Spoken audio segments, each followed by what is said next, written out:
Union received nearly 50 million euros or 54 million US dollars from Africans whose Schengen visa applications were rejected. But I feel badly about the fact that many of these spouses have been separated, families have been separated. And so we're working to get, they probably know there's 8 different kinds of visas to go to the United States. We've made progress on many of them. And we've made progress on that, but not enough. So are we saying that it is a timing issue? Yes. As opposed to a refusal issue? Oh, it's a timing issue. Africa and America, here's an embassy. An embassy is here to help people. If you want to go for holiday to America, if you want to study, if you are an African, you can never be white. We can never be white. We can only be African applying to either study, holiday, whatever in America. But if you already see on your system that a person doesn't qualify for the visa, then why take them to the counter where they pay 3,600 for the visa and go to the next counter and be denied the visa? Then first interview them. If they don't qualify, don't make a person like this. They don't even ask anything. They just say you are tonight.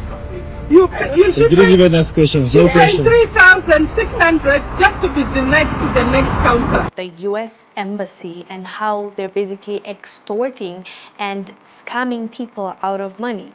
The reason why she wanted to talk about this is because a friend of hers, or maybe a family member, was denied visa even though they paid almost $200. And by the way, this is not just a Namibia thing.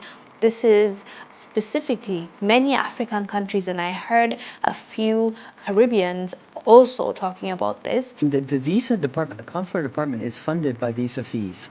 So during COVID, visa fees went to nothing. So there was no business. So all those consular officers went off into the other parts of the American government. I mean, I'm very pleased that we didn't lay anyone off, but they went and got other jobs. Then, when the demand started to rise again, we had to try to get all those people back. Do you remember when the airlines tried to get up and running? They had to bring the baggage handlers back, the flight attendants back, and the pilots back. You had to find all those people to bring them back. When I got here, it was a 2-year wait for an interview. Yeah.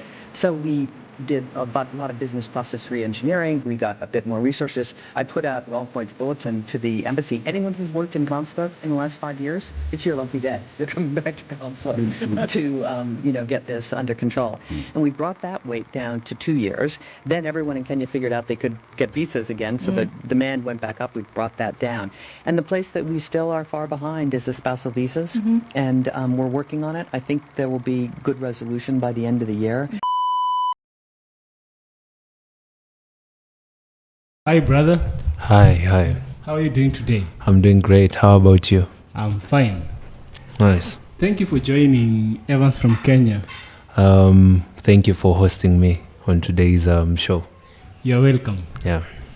So today we wanted to discuss about some situation that is happening with Africans. Africans that are looking towards moving to the European regions, and the Africans who are really trying so hard to make it to the USA. They believe in the American dream. Yeah. Do you believe in the American dream? Just like many other people, Yes. I do believe in the American dream. You believe it does exist? Yeah, it does exist. Some people are living big in the US, and that's to Africans, it's just the American dream. You just want to get outside of Africa, Yes. and get better opportunities, Yes. and live the life of your dreams. Wow. Yeah. Wow. But do you know, in the pursuit of you trying to chase your life of dream, you end up being a food, or you end up being a business for someone else. Yeah, that's the only problem. Yeah. Someone is preying on your belief. They want to get rich from you. Yeah. Wow. Now, what I'm discussing right now, you might have already heard about it.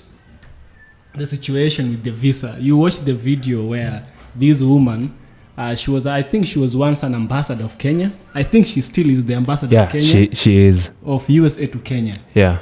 She was able to explain how the visa processes works. And the people of America have discovered that Africa are really, really thirsty of going to the USA and going to Europe, and so they are capitalizing on this thirst. Now, without further ado, I want us to watch this video, look at it, and then we shall react on it. Sure, let's do that. All right. The European Union received nearly 50 million euros or 54 million US dollars from Africans whose Schengen visa applications were rejected in 2023. Approximately 670,000 Africans had their visa applications declined, a TRT Africa analysis of the European Union data reveals. In 2023, some 2.5 million Africans sought Schengen visa against a total of 10.3 million people worldwide.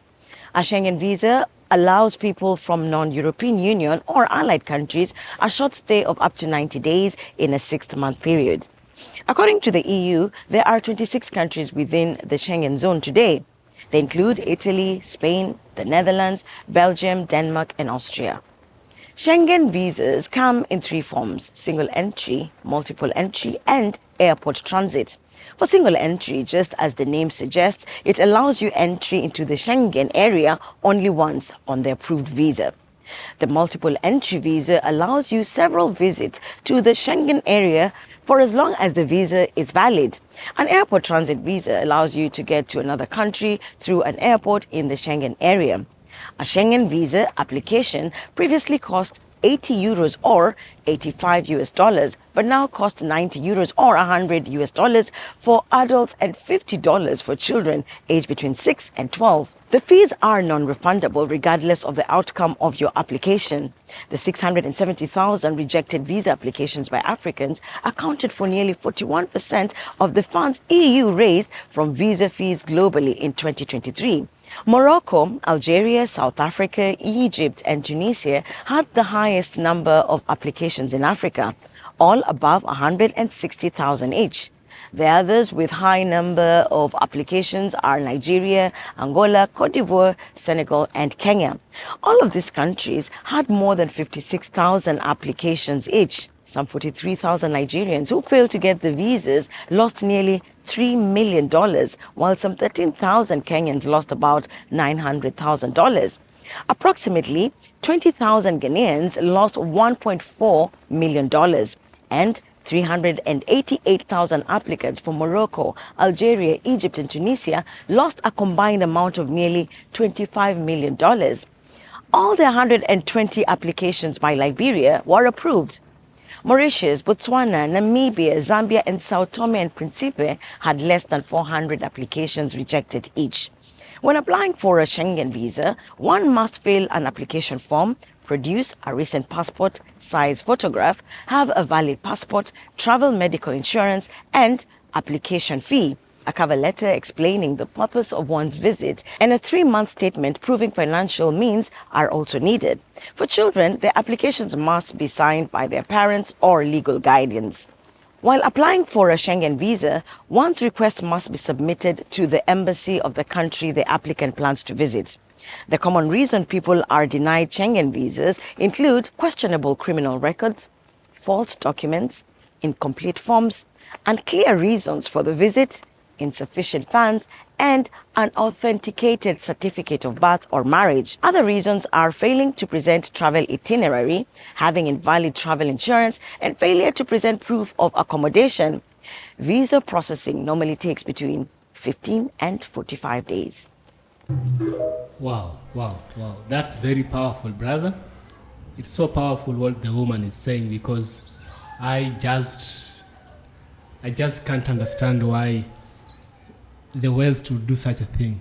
The one thing I want to make clear before we continue, Yes. the lady outlined the reasons as to why somebody could be denied a Schengen visa. Mm-hmm.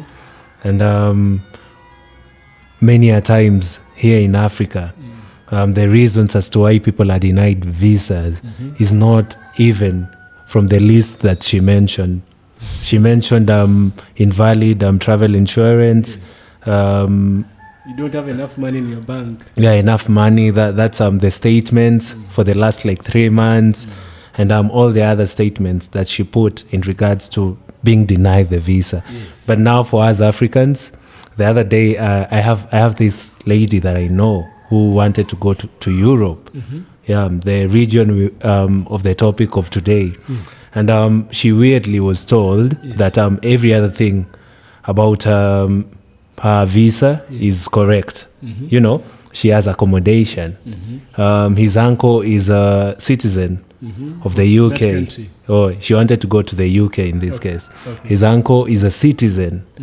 But now she was told that we can see you have accommodation. Your statements from the bank matches what we'd want. The requirements. Yeah. That means you can easily sustain yourself in Europe. But now we have one problem. Then? We do not see any reason for you to come back to Africa. We feel like you will overstay there because you understand our visa is only for 90 days. That's for one entry, you know. It's only 90 days. After paying $100 later, or rather 90 euros later, you're now told, the only reason you won't come to my country is you do not have any other reason to come back to Africa. You do not have a kid in Africa. You do not have a husband. You know, I've not seen you buy land in Africa. You have nothing that would push you back to Africa. And I was wondering, why do they wait Till they have your money. till they have 90 euros of your money that you've worked so hard to earn? Then they tell you later that now there's nothing that can get you outside of Africa, that can make you come back to Africa. So I have one question to the embassies as I wind up this specific sentiment. And I'd address them through this camera because probably there is somebody in the high ranks, in the European Union or those bodies, the international bodies. Does it mean that we have to pay for the 90 euros for you to tell us that we cannot come back to the motherland? I just think that after I give out my papers, the first thing after you guys notice that I do not have any tracks that will pull me back, just tell me, we do not see any other thing that would bring you back to Africa. Just go. We do not need you to pay for the charges since we won't give you the visa. I think that's how they should be working, bro. They should do that way.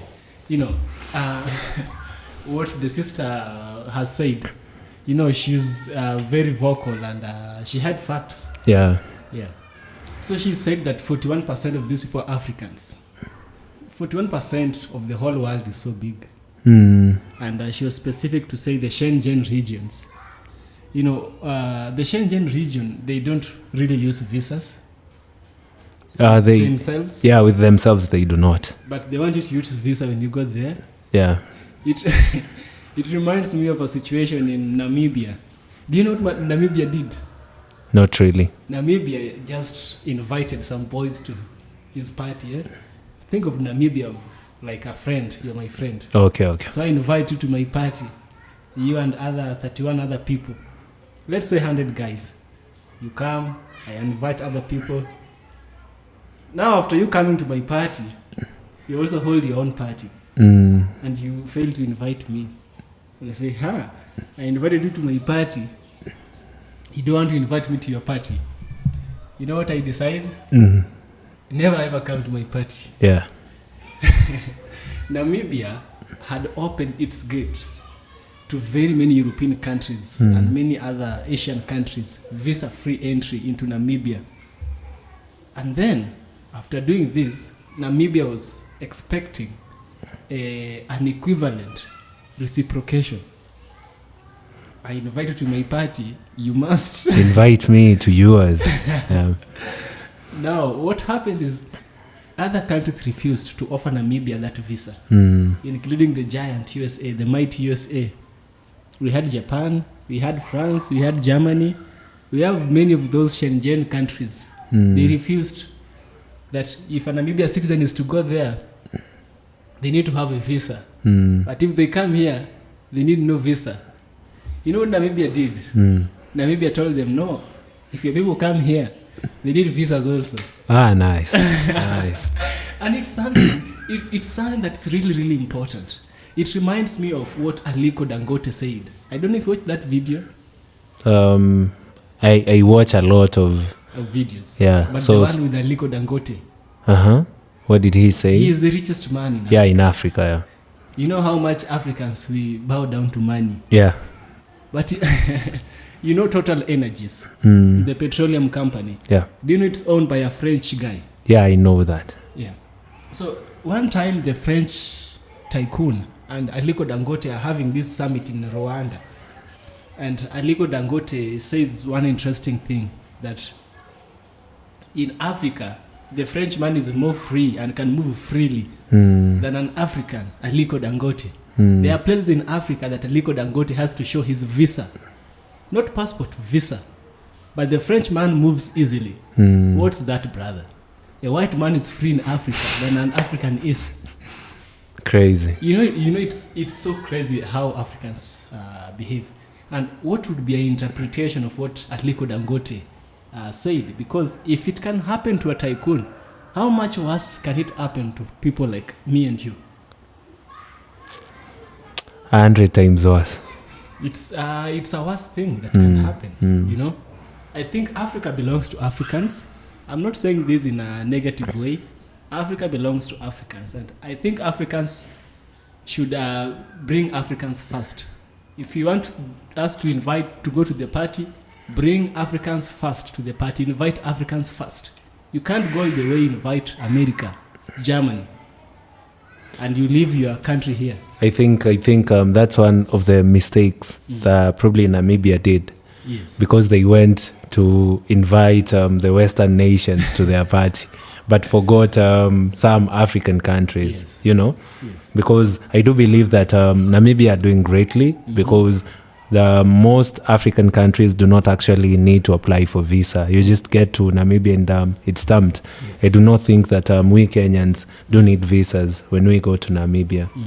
But as you're putting it, I think it's high time that Africans try and invite other Africans to their parties Yes. within our soil so that it's easier Yes. even for us to start inviting the Western countries and for them inviting us Yes. to their parties. Yes. Because if we are united as a people, then it's easier for us to just move like one block Yes. and be able to be invited Yes. by the superpowers Yes. in this case. Yes. So if we cannot be united amongst ourselves, there is no way they will give us these opportunities. Look at the Shengen region. Yes, yes, yes. They are taking advantage of us.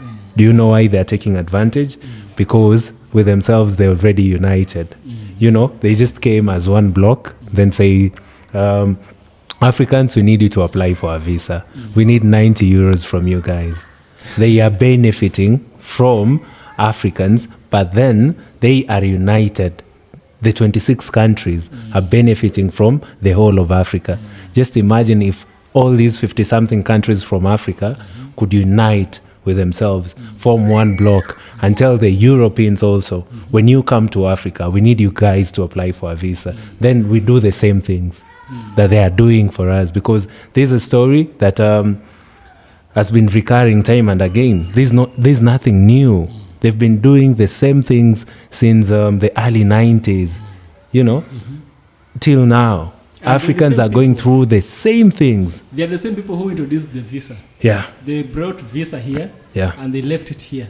yeah, and They went home without it. yeah, and they divided us and went and unified their people Themselves. you know. Yes. So it's high time that we Africans open up our minds, be people who are driven by our own unity for us Yes. to be successful, even as we pursue to go and get those American dream that we do have. Yes, yes, Yeah, yes. we just must be united, and that's why people like Julius Malema are failing terribly in Africa, Imagine. because Africans do not want for fellow Africans to unite each other. Shame on us, man. Shame on us. Speaking of Julius Malema, you know, I was shocked by the results actually. I expected it myself. Like number 4, bro. If we can touch on that just lightly, I've done a lot of research of South Africa, and the one thing I noticed with South Africans don't get these wrongly, It's just my point of view after critically looking at videos from South Africa, the comment section, and what South Africans really want for their country. They do not want people who want, South Africa feels like a superpower in Africa. That's the creme de la creme of Africa. That's the USA of Africa. So they tend to be confined with their country, and they do not want other Africans to come and prosper in the South African dream. I think I know what you're saying. I think there's something that happened there. Yeah, so they try so much to push away people who want to come and settle in South Africa. Like, this is our South Africa. But they would welcome white people. Funny enough. So when Malema pushes for the notion of African unity, that's where he just loses it. They want people who push for the ideology of South Africa, but not for Africa. They'd say, work on your country, on your own selves, work on your country. Kenya, work on Kenya. Uganda, work on Uganda. Don't come and tell us you want to unify with us. Work on your countries, because they tend to believe that they've worked on South Africa, and that's where Malema just lost it. Nobody would vote for a leader in South Africa who wants the unity of Africa. That's where we are failing as a people when it comes to how we are treated by the European Union, to how we are treated by the US of A. Because ourselves, we are enemies. We are not united, man. But I'd want to commend that Africans are also trying, because right now we as Kenyans can go to South Africa visa free. Yeah, 90 days. 90 days visa. We can all go up there and hike the Table Mountain. Yeah, we can see the Table Mountains and all those beautiful, beautiful landscapes in Cape Town. We go to Johannesburg. But now they'd be sad if we take more than 90 days there. Who wants to stay in South Africa? Okay. I love my country, Kenya. Okay. There was that other video that you wanted us to react on to. Wow. So there's also this other video I want us to talk about, where this US ambassador, she revealed a lot of heavy information that is happening. We are living in the times of revelation. I don't know if you realize that. Yeah. Things are coming out, things out of nowhere. It's that time that leaders from all over the world are just coming and telling people the truth, and you wonder, where did they get the guts? Who spoke to them? And you notice that it's just God working in the leaders worldwide in ways that we human beings cannot understand. We saw that with Russia. Yeah, what he said. Yeah, when Putin said that indeed Jesus was a black man, and they removed it from their oldest vault, and he did not shy from saying that. It's time that people are starting to accept and be vocal with issues that probably you'd hide. Yes. Is in the studio the ambassador of the United States to Kenya. Sometimes people call her Kenya's chief marketing or investments officer and ambassador to the US, Margaret Meg Whitman. Good morning, Balozi. Good morning. Thank you for having me. Welcome to the hot seat of the Situation Room. Happy to be here. How does it feel? Feels good. Karibu sana. What do your friends call you? Can we call you Meg? You can call me Meg. Ah, good. Welcome, Meg. Thank you. City here has the day's proverb. Every week, City goes to one African country. He's a researcher. So he researches the best proverbs in that country. Then he brings us one proverb a day. Now, your job, number one, is to listen to the proverb. Job number two is to give us your interpretation of the proverb. Okay? All right. City. Yes. This week we are in? We're in the Republic of Malawi, but I will certainly not call Her Excellency Meg. That I will not. What will you call her? Your Excellency. Okay. It is only when the flood is gone that you can claim to be lucky. It's only when the flood is gone that you can claim to be lucky. Yes. What's your interpretation of this proverb? Well, thank you for that, and it's great to be here. I think what that proverb is trying to say is when the flood is gone, you see what's really left, and sometimes it's only you. and your family, and you have lost all your possessions. And so sometimes you realize that you can be lucky to be alive and to have a very small number of things. And sometimes we get caught up in the materialism of the world, but when the flood is gone, what really matters is still left. So what's the lesson? Lesson, be grateful for what you have and be resilient. Great. It's a good one.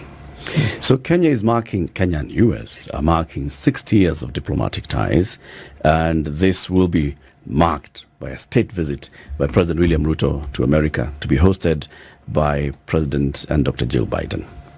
Why a state visit? What's the difference between a state visit and the other visits that President Ruto himself and other presidents have had to the US? Yeah. So the state visit is really the highest honor that a country and a head of state can have. And it has all the formalities of a dinner at the White House, what they call a state dinner. Then there is obviously a bilateral engagement between the cabinet of the United States and the cabinet of Kenya in this case. And there is a very formal welcome ceremony, and then lots of interactions with other branches of the government and the people of the United States. So it's very formal. And really a very big honor for the Kenyan people. So how big is it of a difference between what this visit is going to be versus the others? For example, President Uhuru Kenyatta had several visits to the White House and met with the presidents. Yes, but I don't think he had what we call a state dinner. Okay. At the White House, there'll be 300 to 400 people from a broad cross-section of Americans, a broad cross-section of Kenyans, and the diaspora. By the way, you know there's a very large number of prominent Kenyans who are now Kenyan Americans, and many of them have been invited. And so that is a very formal and a big honor. When a normal visit to the United States by any head of state never involves a state dinner unless it is a state visit. And just to give you some perspective, this administration has had just 5 state visits in their first 4 years, and this will be the 6th and final one in his first term. So when you consider relations between two states, any two states, what would be the significance of something like this? And so let's look specifically then at the US and Kenya. And to say then, like you said, other visits have taken place between President of Kenya and presidents of the United States, but a state visit, what's the significance of this in the relations between the two countries? I think it really does 2 things. It underscores the strength of the relationship between Kenya and the United States. You know, we've been working together for 60 years on regional peace and security, on trade and investment, on shared, now recently, climate solutions. And this has been quite a tight working relationship for many years. It's had its ups and downs, like every relationship, but it has been a very solid relationship. And I think it is an acknowledgement of that relationship on the occasion of the 60th anniversary, if you will, of the partnership. And it will have the highest level of the United States government really focused on this, and we will discuss a lot of issues that are important to both countries. How would you define or describe U.S.-Kenya relations or the relationship today? I would say, in a word, it is excellent. It is deep, it is broad. As I said, it spans from regional peace and security to trade and investment to a health partnership. We've been working with the Kenyans on health, malaria, tuberculosis, HIV/AIDS for many, many years. Digital and technology cooperation.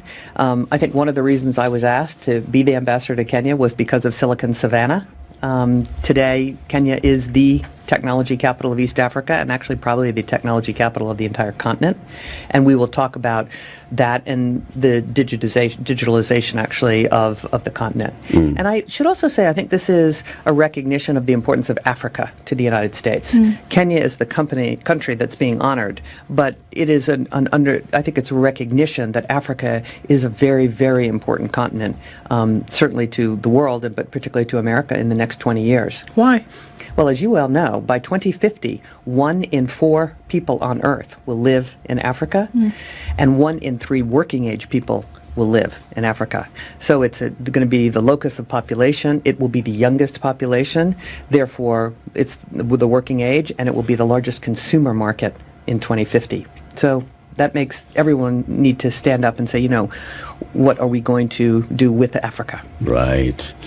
Meg, I've watched many of your presentations so far in many events, and you go very, very big on saying, why Kenya, why Africa? I don't bother about the other Africa bit, I just bother on what you're saying about why Kenya. And you're big on those things and saying, the future, the kind of society that we have, the education, the opportunities, the everything about Kenya, and then why American companies should come and invest here. What I've noticed is that that's why I say you are marketing Kenya to American companies to say, come and invest in this country. A marked difference from your predecessors. We're used to American ambassadors coming to Kenya and going gung-ho on democracy, on the rule of law, on corruption, and dangling the aid carrot and saying, so we're going to give you aid, or we're going to withdraw aid, or we're going to suspend aid because you're not doing this and the other, and threatening sanctions to some political leaders or players and business people not to visit America because of one reason or the other. You've not done that. Is this your brief or is this your style? Probably a little bit of both. When I was asked to come, as I said, it was really my technology background that I think the President of the United States thought was a very good match for Kenya. But you also have to remember, I'm not a career Foreign Service officer. I am actually a business person. I spent my entire 40-year career running companies. And I didn't know much about Africa. I'd been here on business, but I had not lived outside the United States before, and had certainly been to Kenya, but only probably 3 or 4 times on business. And what I understood here almost immediately was the potential of this country. And I think, frankly, what Kenya and Africa needs the most is jobs, jobs, jobs. Good jobs for young people. Today there's 1 million college graduates in Kenya, I think, every year, about 300,000 of which get jobs that are befitting, if you will, of a college graduate. So there's tremendous talent that's underutilized, and Americans are looking for places to invest, looking for supply chain diversification. If we learned anything from the Russian invasion of Ukraine, we learned that having a single source supply chain, a single country, is probably too risky. And so there's lots of companies that are looking to go someplace else. And guess what Kenya has that they want? Really great workforce and 93% renewable energy, because every company is trying to get to zero net emissions to get to their Scope 2, Scope 3 emissions goals.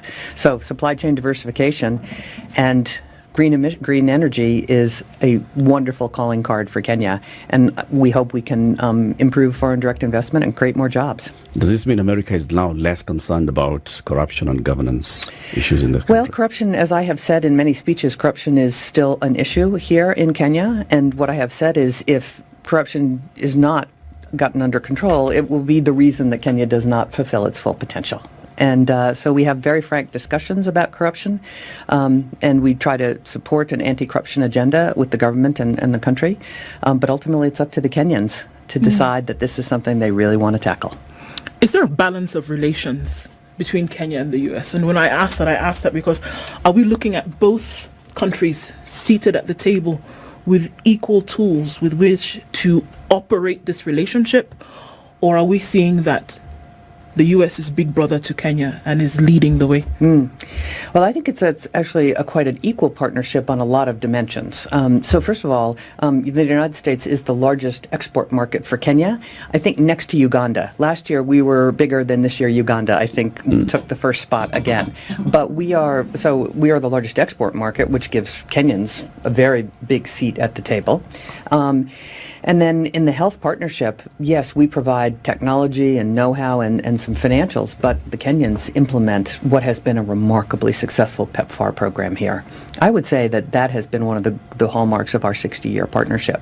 So, yes, the United States is a much bigger economy. Indeed. But I would say, and regional peace and security, you're leading the way there. We're, behind the scenes trying to help. So I'd say it's quite equal. Probably the advantage that America has is a much bigger economy. Speaking of PEPFAR, CT? Yes, you saw the movement of my hands. Yes. What I've often marveled at is why it is the U.S. doesn't harp loudly enough about what PEPFAR has done. I speak as somebody who worked in programs that were funded by PEPFAR, and I witnessed firsthand what it did, and I have never seen anything that has been as transformative. Would you say, for instance, that some of the world's biggest tech companies whose origins is in the U.S. have decided to come to Kenya? Set the headquarters here. Why Kenya? I think that Kenya was the first country on the continent to have a very successful homegrown technology company. It's called M-Pesa. And M-Pesa took a hold here and is truly an extraordinary. M-Pesa, I think their last report was, they processed something like $360 billion worth of payments in 11 countries in Africa. And this revolutionized payments. When I was at eBay, I bought a company called PayPal. So I know digital payments very well. I've never seen anything quite like M-Pesa. I mean, do you know that something like 60% of the GDP of Kenya goes through M-Pesa? M-Pesa. Yeah. It's extraordinary. You couldn't move in this country without M-Pesa. Yep. And so that was a very successful tech company, and that brought lots of engineers. Obviously, it was part of Safaricom, so there was homegrown engineering talent. And when you think about Silicon Savannah or Silicon Valley, there's three ingredients. One is a big tech company that is successful that then can seed talent to other smaller tech companies. In the Silicon Valley's perspective, it was HP. I mean, for many, many years, almost all the employees at these tech companies started their career at HP. And you're seeing that here in Kenya. They started at Safaricom or M-Pesa. They're now at startups. Second is the venture capital industry. You probably know that Kenya was the single largest destination for startup capital in 2023 on the continent. Yeah. More startup capital than Nigeria. Sorry about that. No, you're Nigeria. Yes. Yeah, you're Nigeria. More startup capital than Nigeria. We shall revisit. And more than South Africa, which is kind of amazing because those two economies are bigger. Yeah. And then finally is connectivity. And Kenya's making real progress on connectivity. And then last, good engineering schools. And Kenya has good engineering schools, whether it's University of Nairobi, whether it's Strathmore, Jomo Kenyatta, or I think a gem that hardly anyone talks about is Decut University in Nyeri. Right. Dedan Kimathi University. So, I mean, of course, with these relations, then we have to ask an immigration consular question. Yeah. And with the great relations, people are going to travel back and forth. So it's easier for Americans to come here than it is for Kenyans to go to the US. And one of the big questions is spousal visas for individuals who may be on the other side and are not able to get their visas for their spouses to join them. And we're not talking about months, we're talking about years for this to happen. What's the holdup? Yeah. So when I got here, but remember what happened during COVID is no one wanted to go anywhere. And the visa department, the consular department, is funded by visa fees. So during COVID, visa fees went to nothing. So there was no business. So all those consular officers went off into the other parts of the American government. I mean, I'm very pleased that we didn't lay anyone off, but they went and got other jobs. Then, when the demand started to rise again, we had to try to get all those people back. Do you remember when the airlines tried to get up and running? They had to bring the baggage handlers back and the flight attendants back and the pilots back. We had to find all these people to bring them back. When I got here, it was a 2-year wait for an interview. Yeah. So we did a lot of business process re-engineering. We got a bit more resources. I put out an all-points bulletin to the embassy. Anyone who's worked in consular in the last 5 years, it's your lucky day. You're coming back to consulate to get this under control. And we brought that wait down to 2 years. Then everyone in Kenya figured out they could get visas again, so the demand went back up. We brought that down. And the place that we still are far behind is the spousal visas, and we're working on it. I think there will be good resolution by the end of the year. But I feel badly about the fact that many of these spouses have been separated, families have been separated, and so we're working to get, you probably know there's 8 different kinds of visas to go to the United States. We've made progress on many of them, and we've made progress on that, but not enough. So are we saying that it is a timing issue? Yes. As opposed to a refusal issue? Oh, it's a timing issue. Okay. I mean, that we do refuse people for visas for yes. very, very good reasons, Yeah. but that's not the major problem here. It's actually a resource and a processing time issue. So what would you say to the folks who are waiting and saying, okay, well, it's been 3 years. Yeah. Hang in there. We're working on it. We're working on it, and I want to resolve it as fast as we can. Do you think the cost for an American visa is justified? I don't set those prices, and so it's hard for me to know. They do support, those visa fees do support a very large organization and a processing capability. And I don't think I had an appreciation as a private American citizen not working in the State Department of the work, the very good work that the consular department does. It's a very difficult job. And, you're seeing hundreds of people a day, you're trying to make decisions, and you're very aware of the cost of being wrong. The cost of being wrong and letting in, for example, the 9/11 hijackers. It's a big problem. And so you have to be very thoughtful about, trying to do the right thing, to be fair to people, to be responsive, to be customer service oriented. At the same time, you have to be very thoughtful about who you let in. Because what we hear, very many complaints of people who have applied for an American visa. Yeah. They have endured the long wait. Finally, they get the day to go to the embassy. And just few minutes, they get the wrong slip. Yeah. And that's it. Yeah. Their money, their time gone. Yes. Without adequate explanation as to why they're not getting the visa. Yeah. So what do they need to improve on? So one of the issues is there room for an explanation, a better explanation instead of just giving somebody a slip? Yeah. And two, is there room for partial or full refund of the visa fee, application fee? There isn't room for a partial or full refund on the visa fee. That's just not the way the thing works. But it was a good try. It was a good try. And I think we try to give people a bit of a sense. There are, laws and regulations about what we can say and what we can't say. And the only thing I can say to the Kenyans that are listening to this is I think we have a remarkable team in Consular who are doing the very best job they can. Still under-resourced, by the way. The Consular Department globally is still under-resourced 2 years after COVID. That's how long it takes to train and get all these people back. I think we're making big progress. Is it where we all want it to be? Not yet, but I think we're making real progress. And I think most Kenyans, at least when I'm around and about, they say, well, at least I was able to get an interview, in a couple of months. Yeah. Ambassador, I know your team is saying that you have very many other engagements, Yes. but just a couple of minutes as we ask the important questions. You mentioned that one of the things that's attracting American investors into Kenya is our power mix. We are going to be 100% green energy. This is the president's commitment. We already passed 90%. Yeah. Okay. Are American companies investing in energy sector in Kenya? Yes. In what areas? Yes. So the Capetto wind farm was just got a second round of financing by one very big American PE company, private equity company. And the Capetto, not Capetto, Turkana wind farm, the Turkana wind farm. Lake Turkana wind. The wind farm up there, I think provides about 20% of all electricity in Kenya. And quite good rates. Geothermal, there's going to be, I think, a number of big data centers built in Naivasha or Nakuru because they're so close to, very cost-effective, 5 cents a kilowatt hour geothermal. And then solar. The cost of solar panels is coming down dramatically. And there's many off-grid companies in Kenya that provide solar power to your house, that are off-grid, and those are growing very, very fast. And a lot of people are putting in their own solar panels to reduce the cost of electricity to their home or their business. Hydrogen. I think the long-awaited video has ended. Yeah. And she's revealed a lot of information.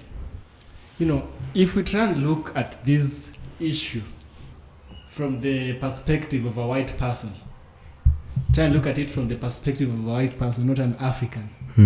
You see why they place the visas, and they see why they are so hard on it. I think they are being extra, and that is what is creating the problem. The problem is not, they are trying to prevent another 9/11. You've heard of what happened there in the World Trade Center. Yeah. So they're trying to prevent such happenings, and that's why in the airports there's such strict policies. But in the visa, they are trying to prevent things from happening. That's why they have those rules. The problem comes in when they know you're going to fail from the beginning, and they still accept the money, and the money is non-refundable. My question is, she said that some of those currency they use to pay their staff, but those are money for the people who have succeeded. What about the money of the people who have not succeeded? Where does it go? This whole visa thing is a scheme just to reap out money from desperate Africans who want to go and pursue the American dream. Yes. Because I tend to believe that if many Kenyans want to go to the US, they can as well get money from the approvals of visa applications. Yes. The approved Kenyans by themselves can also pay the workers who work in these embassies. Yes. But why do they get greedy to an extent that they want to take even money of people who've been refused to get the American visa. You know, they can just take the money of the people who've succeeded only. You know, I really wish they could bring up a system where, just to be fair, that if you go to their embassies, just for the time, for the workers, they should get at least a little figure just for the process. It could be a fee that is commissioned specifically for the, let me say, the interview, their time. Let's say even around $30, where you just go sit down with them and they tell you if you able to get the visa or not. At least there's money you're willing to throw away. Yeah, at least there is a little percentage of the 100% that you're willing to spare just to know if you are able to get this visa or not. Then you're advised on other measures or other things that are required for you to get this visa. You know, if things could have been done that way, it could be easier for them to create the income they want to pay their workers, and also get to give Kenyans value for money as they apply for these visas. I'd really wish that Meg Hitman could come with policies with their government in the US to soften the process. I do not have to go through a mental breakdown that I did not get an opportunity to go to the US and also get my pocket dry at the same time. You know, these are two things that go. The other day, I saw something that really broke me. Yes. And I am saying this feeling so bad. It's something that is so emotional. There's this actress, a comedian, who was denied an opportunity to go to the US. A Kenyan. A Kenyan comedian. She's a lady. I think she's called Senje or something, actress. This comedian has an issue that wanted a surgery in the US. You know, I think they should also bring up policies where they can easily grant visas for people who are in dire need of them. This is an emergency. This is a health situation. Yes. And she was advised that the best country to handle the surgery that she was set to have was a hospital in the US, you know. So after she was told this, she went to the embassy. You know, remember, she has the papers to show that she's able to sustain herself there. At the same time, she's able to pay for the bill in the hospital there. You know, she's not going to live to the USA. She's not going there because of the American dream. She's not going there for work. She has a medical emergency. Yes. An emergency that herself she could not manage to pay, but single-handedly. She asked Kenyans of goodwill to come together, help her gather the funds. We are talking about millions. Yes. She was able to get the funds, but the US embassy denied her the visa. The operation was set in US to happen today, June 17th, I guess. Yeah, this was the day, June 17th. But they've been refusing to grant her the visa. You know, they want to get money from desperate citizens of our country. Imagine somebody who's sick, who has the papers that shows that she's needed to a hospital. I'd really want to ask the ambassador and the relevant authorities in Kenya and in the US of A, how do they handle such situations? Situations where people are sick, situations where people are in dire need. It could be their loved ones who died in the US. They want to transport them back to Kenya. They need to reach there. What are these policies that they are putting in place for such people? You know, sickness is not comfort. Sickness is not pursuing all these other things that people go to get in US of A. That really had broke my heart, and I was so pissed off even with our government because they could easily try and talk to these immigration in the US of A, because now the Ministry of Health has failed in Kenya, Ministry of Health, because I do tend to believe that the CS of Health should push for these policies in terms of medical emergencies all over the world. The Ministry of Health should interact with these representatives. They should be like the bridge. Yeah, they should mitigate the situation. They should mitigate. They should come up with the policies. Yes. I'd also want to say that the Ministry of Foreign Affairs has failed in Kenya, because at the same time they should also mitigate and make it happen. You know, somebody who's sick, even if it's possible, the Ministry of Health in Kenya should cater for the fees. You know, the point is the government should work and do the government work. Yeah, the only thing they're saying right now is that Kenya has good ties with the US of A. It's been 60 years of good ties with Kenya, but they cannot grant a sick person visa. Man. You know, there's what we call collateral damage. What do you understand by the term collateral damage?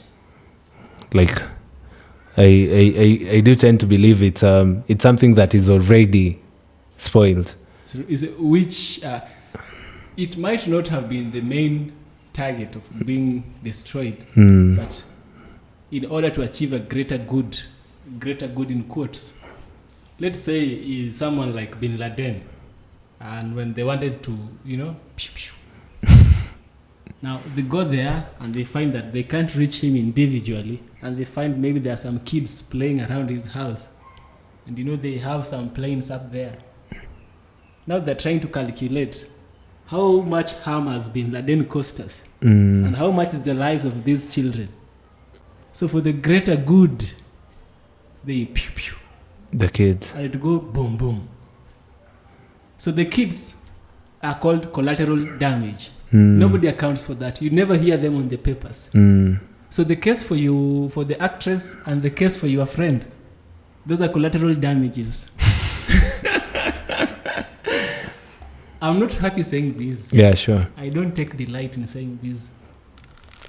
But truth be told, when the woman is saying that Kenya has good ties, maybe it has good ties with those big families.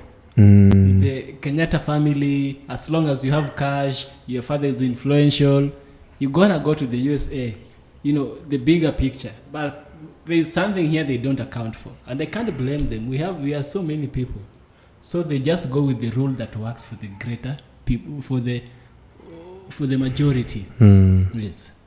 So cases that we are having here down are collateral damages according to them. They account to nothing. Of which they should account to something. Yes. But now, I always tell people that if you do not have a solution, or rather you cannot reach the relevant sources, at times it's good to do what you're doing here. Because we tend to create awareness of what is happening down here on the ground. Exactly. I do believe that where we are posting this video is a bigger platform than Kenyans are, or rather we are.